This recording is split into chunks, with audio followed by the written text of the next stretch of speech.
खुलुमबाय, आं उदांस्रि मोसाहारि। बड'लेण्ड बुब्लिनि जानानै बयखौबो बरायना लाबाय। दिनै 13 एप्रिल 2024।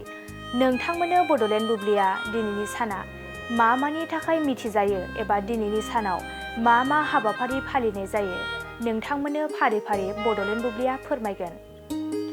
दिनैनि सानखौ मकर संक्रान्ति एबा मोसौ सान महरै फालिनाय जायो। बे सानखौ बोसोरनि सैत्र दाननि जोबथा खालाराव फालिनाय जायो। बे सानखौ हिन्दु धोरोमनि सुबुंफोरा मोसौ थुखैनाय सान महरै फालियो।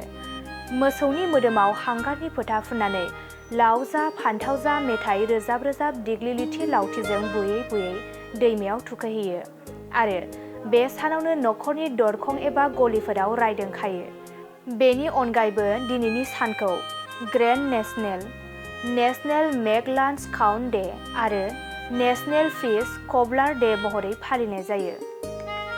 नोंथांमोननो बड'लेण्ड बुब्लिया दिनैनि सानाव मा हाबाफारिजों मिथिजायो आरो मा हाबाफारिखौ फालिनाय जायो फोरमायबाय। गोजोन्थों।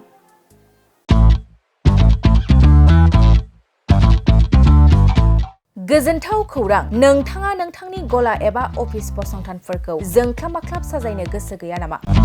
नोंथांनि गलाफोरखौ बायदि रोखोमनि जोंख्लाब माख्लाब खालामनानै साजायनो थाखाय क'क्राझार नोगोरनि सिङाव थानाय गौरां भेलि हटेल साखाथियाव चाणक्य आर्ट एन्ड डिजाइन गलाया लानानै फैदों बायदि रोखोमनि आर्ट डिजाइन। क'क्राझार नोगोरनि सिङाव थानाय गौरां भेलि हटेल साखाथियाव चाणक्य आर्ट एन्ड डिजाइन गलाया नोंथांमोननि थाखाय लानानै फैदों नोंथांनि गलाखौ जोंख्लाब माख्लाब खालामनो गोबां रोखोमनि आर्ट डिजाइन। बेफोर आर्ट डिजाइनफोरनि गेजेराव दं 3D signboard, 2D signboard, acrylic trophy, SAP panel, name प्लेटार्स, रेट्र', रिफ्लेक्टिभ साइनबोर्ड, नियन साइनबोर्डफोरनि आर्ट डिजाइनफोरखौ नोंथाङा चाणक्य आर्ट एन्ड डिजाइन गलानिफ्राय मोनफुंनो हागोन।